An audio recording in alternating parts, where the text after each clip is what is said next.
So we've reached the final four at the 2025 Australian Open, and the semifinal matches, of course, are Yannick Sinner versus Ben Shelton on the top half of the draw, and from the bottom half of the draw we have Novak Djokovic against Alexander Zverev. So, going over the quarterfinal matches briefly, the first one completed was Tommy Paul versus Alexander Zverev, which went exactly like I predicted. Zverev won in 4 sets. Next, there was the only match I predicted the winner incorrectly, which was Novak Djokovic against Carlos Alcaraz. I predicted that Alcaraz would win in 5 sets, but it was Djokovic that ended up winning in 4 sets to produce a pretty good performance. He definitely raised his level over the course of the tournament. He can still play better, I believe, but it was an exciting match to watch. It actually looked like he was going to retire at some point. He picked up an injury somewhere in his leg towards the end of the first set, and then he took a medical timeout right before Alcaraz served for the set. Alcaraz served it out easily, and then Djokovic was kind of just smacking the ball in the second set, trying to stay in it to play aggressively because he couldn't move as well. And then he ended up producing a brilliant return game in the 10th game of the second set to break Alcaraz at love and win that second set 6-4 with at least 2 return winners in that game, just smacking Alcaraz's serve, and it ended up working. And then the painkillers that he took off the court started to kick in, and his movement just kept improving, and it was basically back to 100% by the end of the match. Somewhere in the third set, he began moving quite well and won those next 2 sets 6-3, 6-4. So Djokovic defeated Alcaraz in 4 sets. Am I surprised? No, not really. I predicted Alcaraz to win in 5 sets, but I didn't think that he would win easily. So it is not a surprise that Djokovic could win. I certainly believe that Djokovic had his chances, and I believe that the thing I overlooked here was that Alcaraz was not very tested in the tournament. He destroyed his first 2 opponents. In the third round, he lost his only set of the tournament before facing Djokovic, of course. That was to the Portuguese player Nuno Borges, who took the third set in a tiebreak. But he was never in danger of losing that match. It was actually not that tough of a test. The other 3 sets he won very comfortably. And you could see that if you were able to make Alcaraz rally a little more, he would start to produce some more unforced errors, which eventually led to his demise. Then in the 4th round, he faced Jack Draper, who should have been possibly another decent test, but Jack Draper was gassed out from playing 3 4-hour-long matches in his previous 3 rounds, which led to him retiring against Alcaraz at the beginning of the third set. So Alcaraz won that 7-5, 6-1 by retirement, and Draper was pretty much gone after the first set ended. So Alcaraz did not really get very tested in the tournament, to be honest, and that may have led to his eventual defeat in a way. I mean, not that it was the primary factor, but it could have contributed because it was just such a high jump in level going from Jack Draper, who basically gave him a walkover after 1 set, going from that to playing the 10-time champion Novak Djokovic, who just gradually increased his level over the course of the tournament, as we've seen him do so many times. He looked pretty bad in the first 2 rounds. And then the third and the fourth round, he just got solid, and he got to a point where he was able to play well enough to defeat Alcaraz. So after that, it was the third quarterfinal with Ben Shelton against Lorenzo Sonego. I predicted Ben Shelton to win in 5 sets. Instead, it was a close 4 set win by Ben Shelton. And then we had Sinner versus Deminor, the most boring quarterfinal, which I did not watch at all.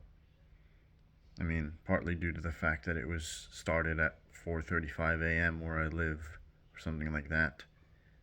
But Sinner absolutely destroyed Deminor 6-3, 6-2, 6-1. I said that Deminor might be able to take a set, but I never believed that he would win the match. Of course, he did not. Instead, he got absolutely destroyed from start to finish, which is not really surprising at all because it's just a terrible matchup for him. He really can't do anything to hurt Sinner at all. The head-to-head is 10-love now. For Sinner, of course. So, let's discuss the upcoming semifinal matches. And let's start off with Yannick Sinner versus Ben Shelton. Now, this is a very easy match to predict the outcome of, not necessarily the number of sets, but let's just look at the stats a little bit for Shelton and Sinner. Shelton, of course, who defeated Lorenzo Sonego in 4 sets. Shelton served 71% first serves in. That's pretty good. And he hit 54 winners and 33 unforced errors, so he does 21 more winners than unforced errors. That's great. Sinner, on the other hand, who destroyed Deminor in straight sets, 64% first serves in. That's okay. That's actually higher than what we're used to seeing from Sinner, maybe. He serves around 55, 60%, so he doesn't even really need to serve higher because he just beats everyone from the baseline. He hit 27 winners and 19 unforced errors, so he did 8 more winners than unforced errors. That's good. That's pretty good. I believe that obviously Sinner will win this match. I don't know anyone who thinks that Ben Shelton will defeat Sinner. He doesn't really have a chance, in my opinion. But I think that he might be able to take a set with his big game, big serve, big forehand. He has a much heavier weight of shot than Deminor, obviously, but then again, who doesn't? So, it's possible that Shelton could take a set, but he will never win this match, obviously. So I will predict Sinner to win in 4 sets and go to the final. Then we have the second semifinal, which is the 10-time Australian Open champion Novak Djokovic against Alexander Zverev, who is making his 3rd semifinal at this event, something like that. I don't know, if I am not mistaken. Yeah, his 3rd semifinal. Okay, so this match is a bit more difficult to predict.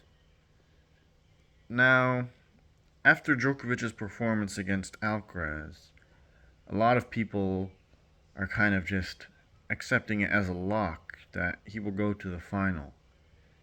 And that will be the interesting match. Can he defeat Sinner? Which I don't think he can because Sinner is unstoppable.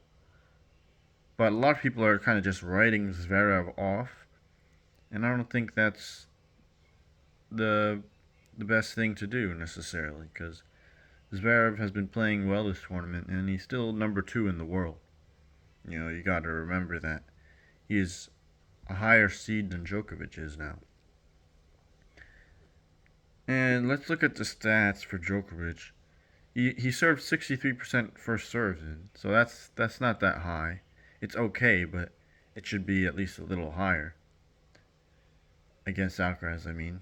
I'm talking about the stats from there. He hit 31 winners and 27 unforced errors, so he did 4 more winners than unforced errors. It's good. Zverev, on the other hand, against Paul, he hit 69% first serves in, which is good, but we've seen Zverev hit higher percentages of first serves in. That's kind of what he's known for, his first serve. he actually hit 27 winners and 36 unforced errors. This was a bit more of a scrappy match in a way than the Djokovic Alcaraz match. So Zverev hit 9 more unforced errors than winners, which is not good. But I'm actually going to make a somewhat bold prediction, maybe not too bold, but a lot of people just are expecting Zverev to choke, and he certainly can. That's what he's known for, but the choke can still happen in the final and not the semifinal. So we still don't know. Djokovic is still an old man. Even though he beat Alcaraz, he's still an old man. And defeating the top three seeds is basically impossible, even if he wasn't an old man. No one has ever done that at a major tournament, defeating the top three seeds. So, do I believe Djokovic will win the tournament? No. Unfortunately not, even though I really want him to, because I am a fan. But I just don't see him going through number 3, 2, and 1 in a row. That would be quite absurd, and I know it's Novak Djokovic, but that just seems to be too much of an ask even for him. So, since that can't happen, then he has to lose either this match or the final match against Jannik Sinner. Either way will be quite annoying since he gave some false hope in defeating Alcaraz. But that was still a good achievement, even though he could not win the entire tournament, presumably, because I don't think he will. So yeah, he does have to lose either this match or the next match. Unless he's going to achieve that truly absurd achievement of defeating the top three players to win a Grand Slam. This would probably be his most impressive Grand Slam victory ever if he were to somehow come through Alcaraz in the quarterfinal, Zverev in the semifinal, and the number one seed Jannik Sinner in the final. That would be an absolutely impeccable achievement. That probably his greatest Grand Slam ever won, considering that he's 37 years old. And coming through the top three seeds in a Grand Slam, you can't really get much better than that. You really cannot. So, but he certainly has his work cut out for him.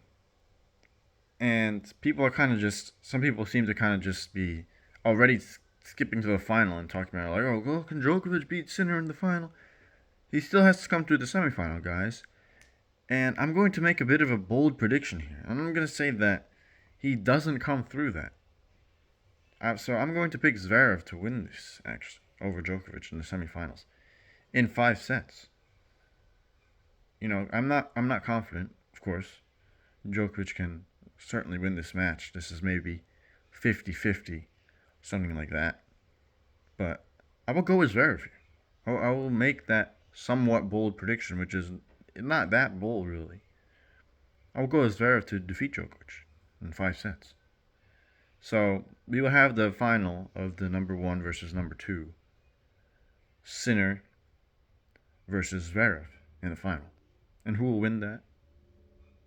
Well, stay tuned for my final prediction after the semifinals are completed. If that is even the final that we get, because that is not guaranteed. It is basically guaranteed with 95% chance that Sinner will be in the final. But the Djokovic and Zverev match is the more interesting one that can go either way. But either way, who do I believe will win the tournament? Sinner. Of course. I'm not going to change.